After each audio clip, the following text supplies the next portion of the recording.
Well, a small percentage of the displaced people in Rafah do actually have the choice, do have the option of going back to Middle Gaza if they were citizens of Middle Gaza, cities like Deir el-Balah, Al-Nusayrat refugee camp, Al-Burej refugee camp. So they do have the option of going there, back to their homes, even though it is not safe there either. But the majority, most of the people, most of the displaced people here in Rafah actually don't have that choice, don't have that option, as most of the people, the displaced people in Rafah are actually from northern Gaza, and the Israeli army has totally isolated northern Gaza from the rest of the Gaza Strip, from middle and southern Gaza, so they actually do not have an option.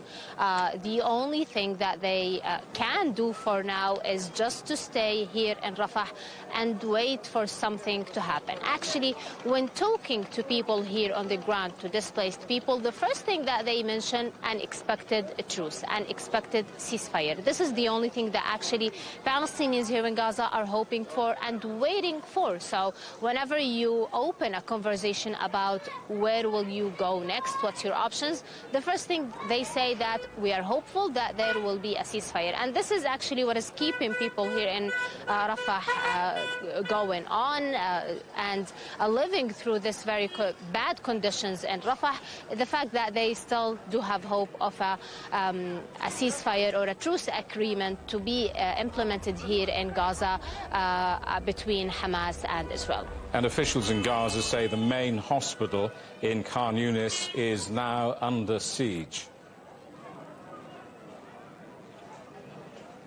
Well, yes, here we are talking about the Al-Nasser Hospital, and it is actually the second biggest medical complex in Gaza after the Al-Shifa Hospital. It is serving the people of Khan Yunis and also the surrounding camps as one of Gaza's biggest hospitals.